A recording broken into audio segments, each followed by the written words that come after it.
귀한 찬양 감사합니다. 한 주간 더위 때문에 많이 힘드셨죠? 우리 옆에 뒤에 계신 분하고 인사하겠습니다. 하나님이 우리와 함께 하십니다.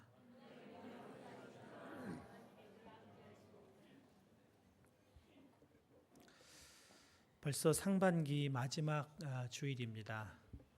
정말 시간은 쏜 화살처럼 날아간다더니 실감이 납니다.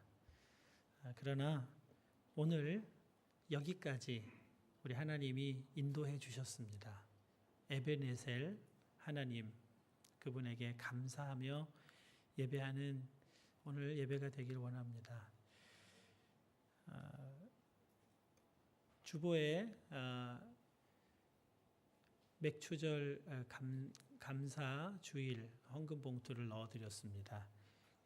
지난 6개월 동안 우리와 함께 하시고 우리를 사랑 가운데 인도해 주신 하나님의 그 은혜를 한 주간 좀 잘 헤아려 보는 그런 시간이 되시면 좋겠습니다. 그냥 헤아려 보지 않고 그냥 지나가면 그냥 살아왔구나 이렇게 지나갈 수 있는데, 헤아려 볼 수 있는 시간을 가지시고 그것을 감사로 내 것으로 취하시는 그런 한 주간의 시간이 되어서 다음 맥주 감사 주일에는 지난 6개월 동안 베풀어 주신 그 은혜와 그 사랑, 그것을 가득하게 담고 감사 예배로 드리는 그런 다음 주일 예배가 되기를 바랍니다. 해마다 첫 달이 되면 성경을 좀 통독해야 되겠다 이런 의욕을 갖곤 합니다. 아마 여러분 가운데도 새해 첫날부터 창세기부터 쭉 좀 읽어봐야 되겠다 이렇게 시작하신 분들도 꽤 많이 있으시리라고 생각을 합니다. 그런데 출애굽기 중반에 가서 성막 만드는 이야기부터 이제 많이 어려움이 시작이 되죠. 레위기로 가면은 양 잡고 소 잡고 나를 잡고 막 이렇게 힘들어 하다가 민수기로 가면 정말 요즘 말로 멘붕입니다. 민수기 1장에 보면 이런 내용이 반복해서 나옵니다. 좀 띄워줄 수 있나요? 이스라엘의 장자 루벤의 아들들에게서 난 자를 그들의 종족과 조상의 가문에 따라 20세 이상으로 싸움에 나갈 만한 각 남자를 그 명수대로 다 계수하니 루벤 지파에서 계수된 자는 46,500명이었더라. 이게 이제 하나만 나오는 게 아니라 12아들에 이르기까지 똑같은 패턴으로 숫자를 기록하고 있습니다. 그리고 총 60만 3,550명이었더라 이러면서 이 부분이 이제 끝을 내는데요. 성경이니까 통독하기로 마음을 먹었으니까 읽긴 읽겠는데, 도대체 이 숫자가, 이 사람들의 이름이 무슨 의미가 있고 어떤 감동과 어떤 진리가 있나, 이런 질문을 계속 하게 되는 것이 아마 솔직한 심정입니다. 그런데 이 말씀에도 놀라운 은혜와 감격, 감동을 느끼는 사람이 있습니다. 정말 신기한 사람이죠. 이 사람들의 이름과 이 사람들의 숫자가 우리와는 별로 관계가 없어요. 이름도 낯설고. 그런데 이 숫자와 이 사람들의 이름이 관계 있는 깊은 관계를 가진 한 사람에게는 이 기록은 놀라운 감동과 감격이 됩니다. 그 한 사람이 누구일까요? 아브라함입니다. 이 민수기 말씀을 읽으면서 문득 아브라함이 이스라엘 12지파의 숫자 헤아리는 이 소리를 천국에서 듣고 있다면 아브라함에게는 얼마나 큰 감동과 감격이었을까, 그런 생각을 하면서 읽게 되었습니다. 아브라함에게는 100세에 얻은 아들 이삭이 유일한 아들이었습니다.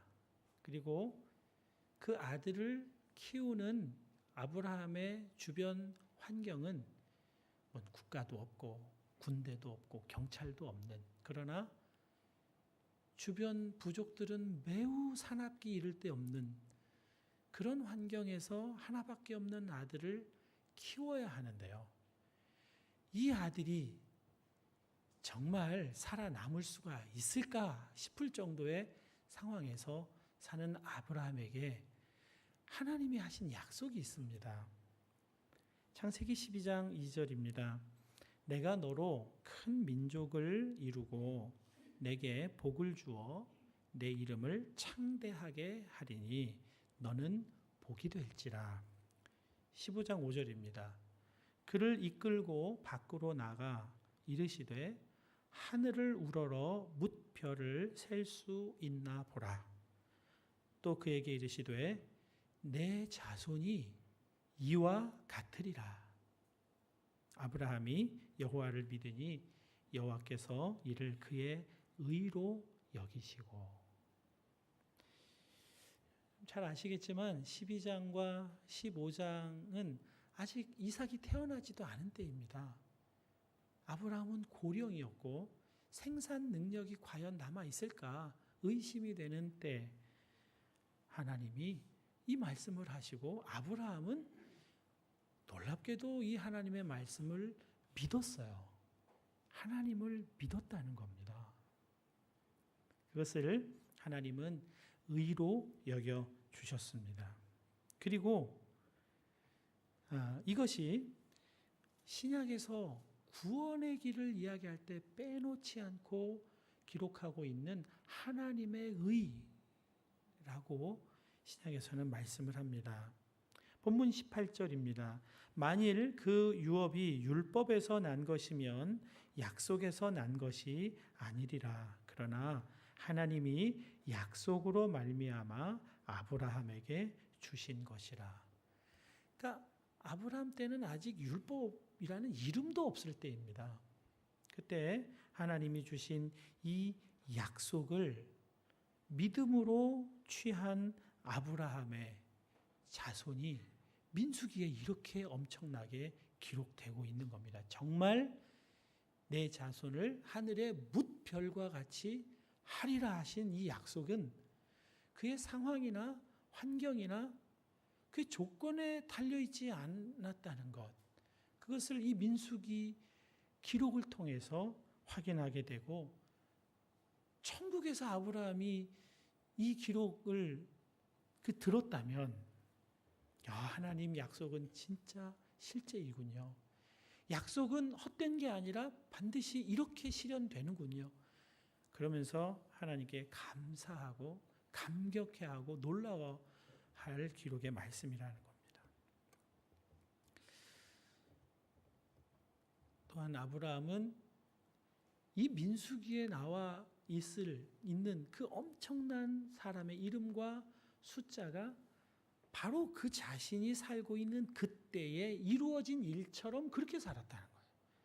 그러니까 믿음이라고 하는 것은 아직 이루어지지 않았는데도 이루어졌다고 여기고 이루어진 것처럼 사는 것, 이것이 믿음인 거죠. 그렇게 생각을 하는 겁니다. 이루어졌지. 그러니까 하나밖에 없는 아들을 바치라, 생명을 바치라 했어도 약속은 이루어질 거니까, 하나님이 어떻게 하시든 약속을 이루실 테니까 그 아들을 바칠 그런 믿음의 행동까지 하게 되는 거죠.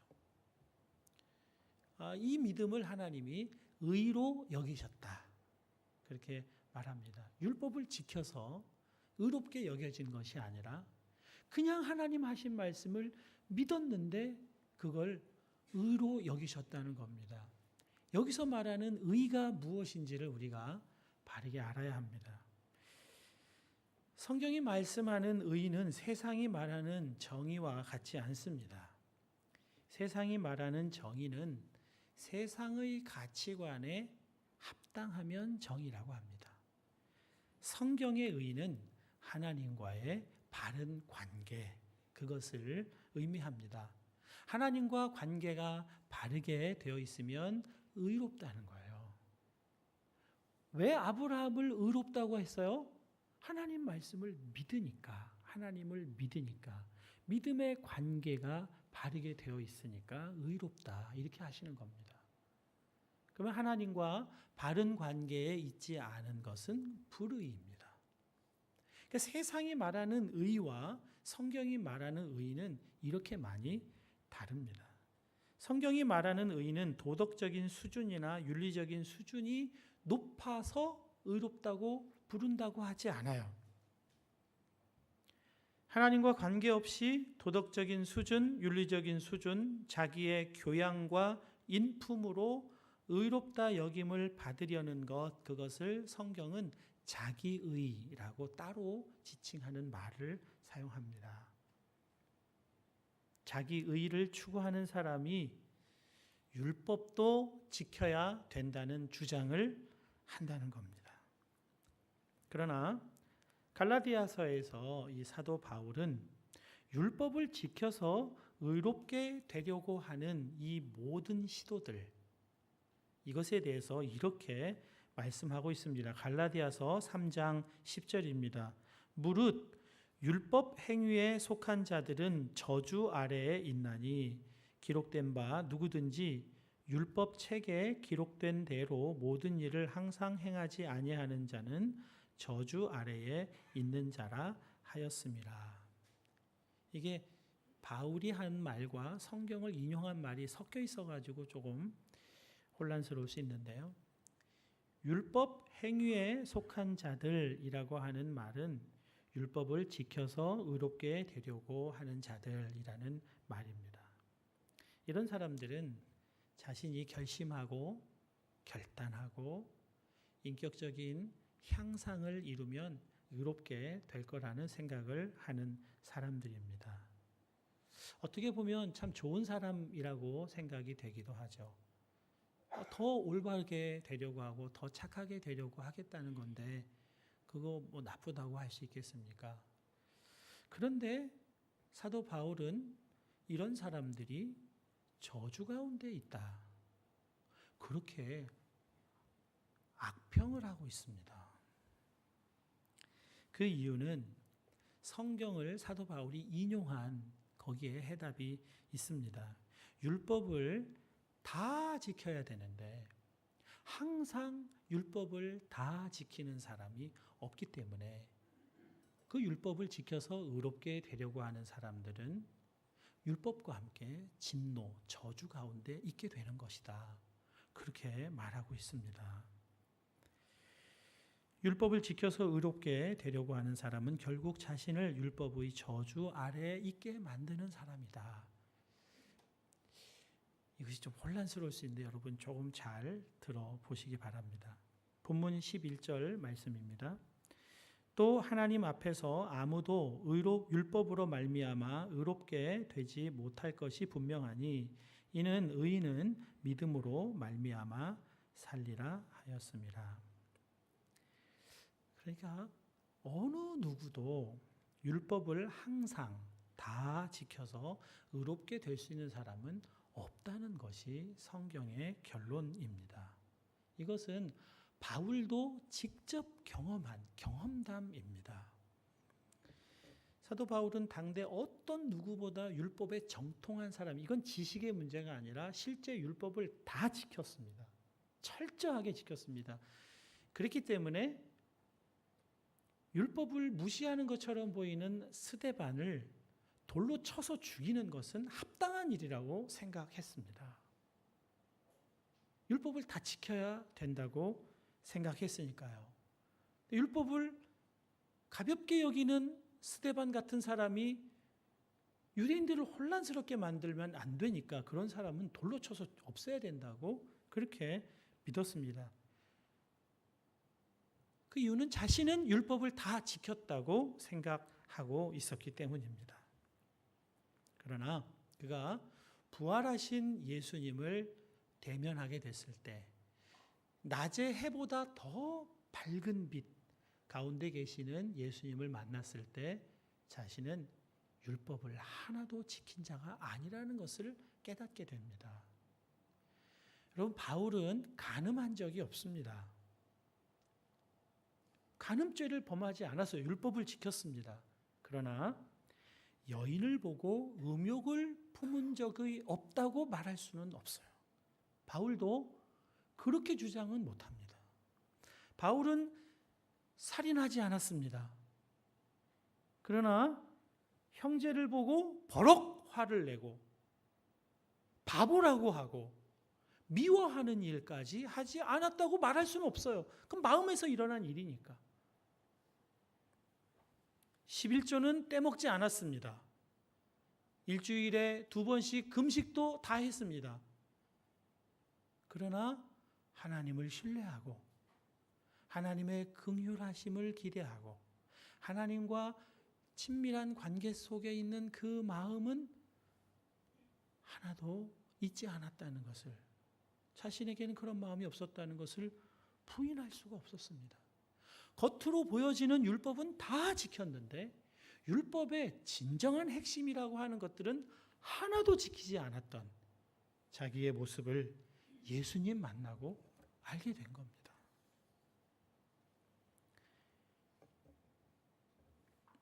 당시 바리새인들도 율법을 다 지켰다고 주장하고 그렇게 말하지만 실상 율법의 겉에 있는 것들, 그래서 사람이 지킬 만한 것들만 조목으로 만들어서 지키고 핵심되는 실제적인 하나님이 율법을 주신 목적에 해당하는 것들은 하나도 지키는 것이 없었습니다. 심지어 하나님의 아들인 예수님을 십자가에서 죽이는 일을 바리새인들이 하지 않았습니까? 전혀 모르는 겁니다. 율법은 지키라고 준 것이 아니라 율법은 죄가 무엇인지를 깨닫게 하려고 주신 겁니다. 율법을 안다고 해서, 율법을 외우고 있다고 해서 율법도 지켜지는 게 아니라는 것을 율법주의자들은 몰랐어요. 율법을 지키는 능력과 힘은 다른 데서 와요. 율법을 아는 것에 오지 않습니다. 그래서 바울은 로마서를 통해서 이런 경고를 합니다. 그러므로 남을 판단하는 사람아, 누구를 막론하고 내가 핑계하지 못할 것은 남을 판단하는 것으로 내가 너를 정죄함이니 판단하는 내가 같은 일을 행함이니라. 이건 바울 자신의 이야기입니다. 그는 율법을 다 지켰다고 생각했고 율법을 지키지 않는 자들을 판단하고 정죄하는 일을 했습니다. 예수님 만나고 보니까 그 판단과 정죄가 바로 자기 자신을 향한 것이었다는 것을 알게 된 겁니다. 그래서 자기 의에 속하여 사는 사람들, 행위로 의롭게 되려고 노력하면서 사는 사람들이 쉽게 빠지는 문제가 율법을 지키지 않는 것처럼 보이는 사람들, 옳게 살지 않는 것처럼 보이는 사람들에 대해서 판단하고 정죄하는 일들을 너무 쉽게 한다는 거죠. 마치 자신은 다 지키고 있는 사람인 것처럼. 조심하라는 겁니다. 그 판단과 정죄가 같은 일을 행하고 있는 나를 향하고 있는 판단과 정죄라는 거예요. 내가 내 입으로 나를 판단하고 정죄하는 것과 같다는 말씀을 하고 있는 겁니다. 누구도 율법을 지킬 수 있는 사람이 없어요. 도덕적으로 윤리적으로 옳다함을 인정받을 사람은 지구상에 단 한 사람도 없다는 것이 성경의 결론입니다. 여러분, 인간의 의지는 죄로 심각하게 파괴되어 있습니다. 파괴된 의지로 결코 율법을 지킬 수 없고 더 도덕적으로, 더 윤리적으로 되는 일은 불가능한 일입니다. 우리가 법도 좀 잘 지키고 하는 것은 그 법이 주는 그런 형벌이 두렵고 사회 통념이 나를 계속해서 지켜보고 있으니까 그렇게 함부로 못 사는 것뿐입니다. 자유로워지면요, 어떤 삶을 살지 그건 내가 혼자 있을 때 나의 모습을 보면 알 수 있습니다. 독일 사람들이 눈이 많이 오면 집 앞에 눈을 깨끗하게 치운다고 그렇게 알려져 있습니다. 정말 의로운 일이죠. 자기 집 앞에 눈은 치워야 되는 거니까. 그런데 그게 다른 사람을 위해서 하는 일이라기보다는 자기 집 앞에서 치우지 않은 눈에 미끄러져서 넘어지면 그 벌금을 그 집주인이 다 물어야 되니까 그거 무서워서 그 눈을 치운다는 이야기를 합니다.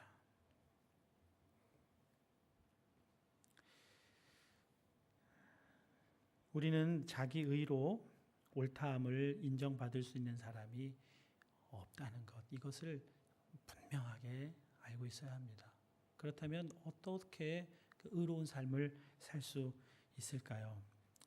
우리를 의롭게 하는 것은 자기 의가 아니라 하나님의 의입니다. 하나님의 의라고 하는 것을 성경에서 아주 한 구절로 압축해서 하고 있는 말씀이 있습니다. 요한복음 3장 16절입니다.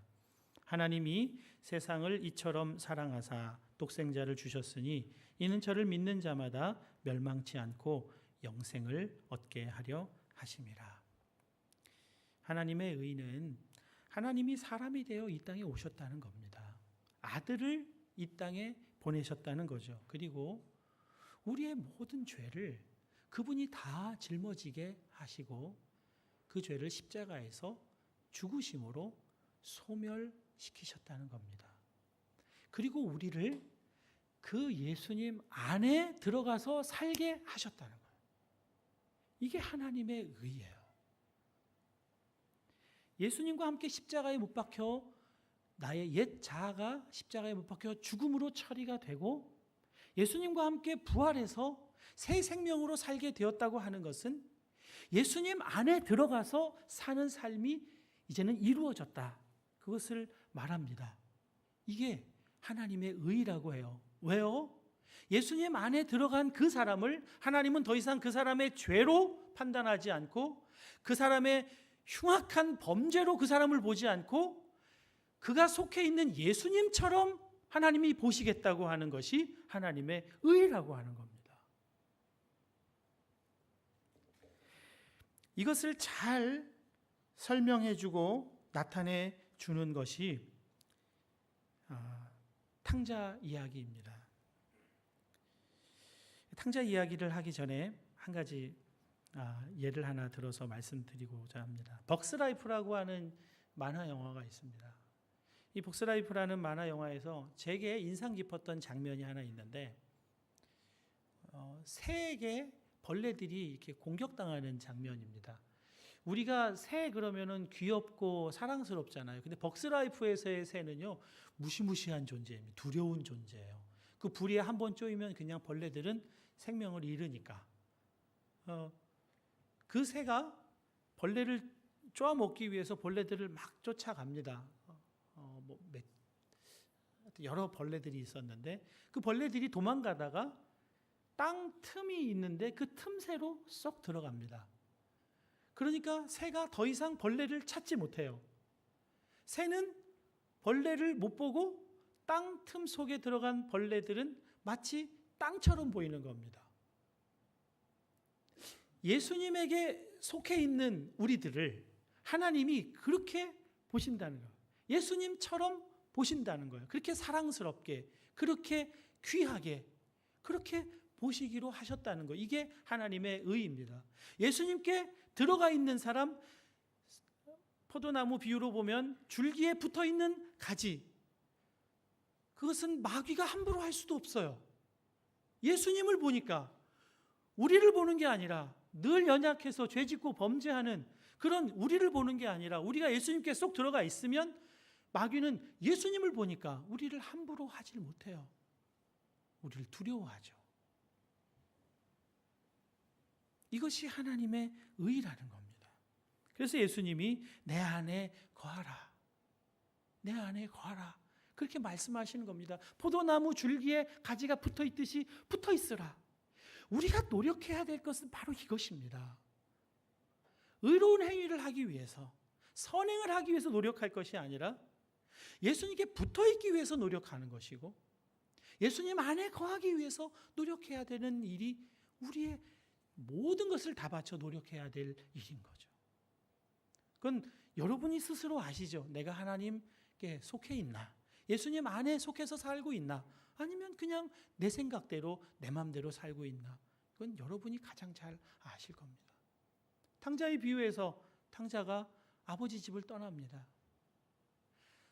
아버지 집을 나가는 것 자체가 저주이고 진노입니다. 그가 아무리 많은 유산을 현금화해서 아무리 위대한 꿈을 꾸고 그걸로 장사하고 위대하게 되겠다고 그 꿈을 안고 나가도 아버지 집을 나가는 것 자체가 저주이고 진노입니다. 그렇다면 그에게 복과 생명이 무엇입니까? 아버지 집으로 돌아오는 겁니다. 아버지 집에 그냥 들어가 사는 거죠. 아버지 집에 들어가기 위해서 그가 준비할 것은 아무것도 없습니다. 옷을 깨끗하게 갈아입을 필요도 없었고 요단강에 가서 몸을 씻을 필요도 없었고 성공의 열매를 가지고 아버지를 기분 좋게 할 필요도 없었습니다. 그냥 아버지 집에 가면 되는 거예요. 그러면 아버지가 씻어주시고 아버지가 옷 주시고 반지 주시고 잔치 베풀어 주시는 일을 아버지가 하십니다. 아버지 집에 가서 사는 것, 그것이 하나님의 의입니다. 하나님과의 관계 회복인 거죠. 그러면 아버지 집에 사는 그 삶을 어떻게 살게 되겠습니까? 돼지 우리를 치던 그런 생활 방식으로 아버지 집에서 살기는 어렵겠죠. 나는 아들이니까 아들답게 살게 되는 거죠. 아버지 집에 살면서 아들의 모습으로 사는 겁니다. 먹을 걱정 안 하고 입을 걱정 안 하고 내 미래에 대한 걱정 하나도 안 하고 그냥 아버지 집에서 내가 아들이니까 아들처럼 당당하게 자유롭게 행복하게 살면 되는 거예요. 나쁜 생각들 다 청산하고 오는 게 아니에요. 아버지 집에 들어와서 살면서 아버지 아들이 이런 생각하고 살면 안 되지. 이런 나쁜 생각, 추악한 생각, 이런 생각을 내가 지금까지 하고 살아왔네. 아버지 집에 와서 살고 보니까, 아버지랑 같이 지내다 보니까 그걸 알게 되는 거예요. 그래서 나쁜 짓도 안 하고 나쁜 생각 더 이상 사로잡혀 살지 않게 되는 거죠. 문제는 아버지 집에 가서 사는 거예요. 아버지를 떠나 살지 않는 겁니다. 세상은 끊임없이 아버지 집을 떠나 살라고 해요. 아버지 집을 떠나서 네가 의롭게, 정의롭게, 그렇게 도덕적으로, 윤리적으로 더 나았게 그렇게 살아가라고 세상은 끊임없이 자기 의의를 부추깁니다. 속이는 거죠, 우리를. 성경은 자기 의의는 진노고 저주라는 거예요. 아버지 집 바깥에 있는 거니까. 하나님의 의, 그것이 아버지 집에 있는 것이고 그것이 아들의 삶이고 아들의 삶은 사랑하면서 살게 되는 삶이라는 거죠. 그러나 많은 사람들이 그저 하나님의 은혜로 구원받는 것, 아무것도 안 했는데 그냥 돌아만 갔다고 해서 다 베풀어주는 이런 혜택, 이거 좀 너무한 거 아닌가. 그래도 나도 뭔가 좀 해야지. 이런 생각을 합니다. 그래서 은혜를 그렇게 좋아하지 않아요. 은혜는 정말 무능력한 사람들이나 정말 자기에게 아무 능력이 없는 그런 사람들이나 은혜 바라고 살지. 왜 은혜를 바라고 살아? 왜 공짜를 바라고 살아? 이렇게 생각합니다. 자기 자신을 너무 모르는 거죠. 은혜 아니면 살 수 없는 존재라는 것을 너무나 쉽게 잊는 거죠. 큰아들이 그랬습니다. 큰아들은 돌아온 둘째 아들을 환영하고 잔치 베풀어주는 그것을 이해할 수가 없었어요. 그리고 자기의 아들됨을 주장합니다. 아버지 어떻게 이럴 수 있습니까? 그러면서 아들됨을 주장하는데 이런 말로 아들됨을 주장합니다. 누가복음 15장 29절. 내가 여러 해 아버지를 섬겨 명을 어김이 없거늘 내게는 염소 새끼라도 주어 나와 내 벗으로 즐기게 하신 일이 없더니. 아들됨의 주장이 뭡니까? 아버지 명을 어김이 없었다는 거예요. 그의 노동이 아들됨의 주장이에요. 아버지가 시키는 일은 내가 다 했잖아요. 이게 자기가 아들로서 대우받아야 할 조건이라는 거예요. 이런 얘기를 듣는 아버지는 얼마나 비참하겠습니까? 너는 내 아들이야. 명령을 지키고 안 지키고의 문제가 아니잖아요. 근데 이 큰아들은 명령을 다 지켰는데 왜 나에게 염소 새끼라도 한 마리 주지 않는 그런 부당한 일을 하십니까? 아버지, 이렇게 나오는 거예요. 표현은 아버지라고 부르지만 관계는 주인이고 종이에요. 자기 의의가 삶의 중심인 사람은 자신을 아들에서, 자녀에서 종으로 전락시키는 겁니다. 율법도 지켜야 한다고 율법을 버리지 못하고 사는 사람들, 도덕과 윤리로 다른 사람을 너무나 쉽게 판단하는 사람들, 참 안타까운 일이지만 여전히 진노 가운데, 저주 가운데 살고 있는 모습이라는 거죠. 사랑하는 성도 여러분, 진리를 아는 건 정말 중요한 일입니다. 쉽지는 않습니다. 진리를 안다는 게 쉽지는 않으나 너무나 중요합니다. 세상은 끊임없이 우리에게 거짓말을 하고 있기 때문에 그렇습니다. 키가 크다, 키가 작다, 잘생겼다, 못생겼다, 다 거짓말입니다. 어디 잘생긴 사람이 있고 못생긴 사람이 있어요. 그 사람은 유일한 한 사람인데, 귀중한 생명인데 누굴 보고 잘생겼다, 못생겼다 판단을 합니까? 누굴 키가 크다, 키가 작다 판단을 합니까? 그건 다 거짓말이에요. 더 잘생겨 보이기 위해서, 더 키 커 보이기 위해서, 더 능력 있는 사람 되기 위해서 살게끔 헛된 시간을 보내게 하는 세상의 거짓말에 속으면 안 됩니다. 우리는 아들을 주고 우리를 구원하신 하나님의 놀라운 사랑 가운데 있는 사람들입니다. 예수 안에 속해 있는 사람들, 예수에게 빠져 있는 사람들, 그런 사람들이에요. 그래서 우리가 서로 우리를 바라볼 때에 예수님의 것으로 바라봐야 돼요. 예수님께 속해 있는 사람. 그래서 이 사람을 볼 때 예수님처럼 대하는 마음이 우리에게 있으면 그건 진짜 믿는 사람인 거죠. 하나님의 의 가운데 사는 사람인 거죠. 사랑하는 성도 여러분, 우리 서로가 서로를 바라볼 때 정말 하나님이 나를 예수님 보듯이, 전 예수가 아니죠. 아직도 여전히 문제가 많고 여전히 나쁜 생각도 많이 하고 죄도 범하는 그런 사람이지만 하나님이 나를 그렇게 보시는 것처럼 우리가 서로를 그렇게 바라볼 때, 그때 진정한 구원이 내 속에 온전하다, 이것을 알 수가 있는 겁니다. 하나님의 의, 하나님과의 관계, 그것이 우리가 꼭 붙들고 살아가야 할 아주 중요한 진리입니다. 그 진리 가운데 사시는 저와 여러분 되시길 바랍니다. 우리 함께 찬양하겠습니다.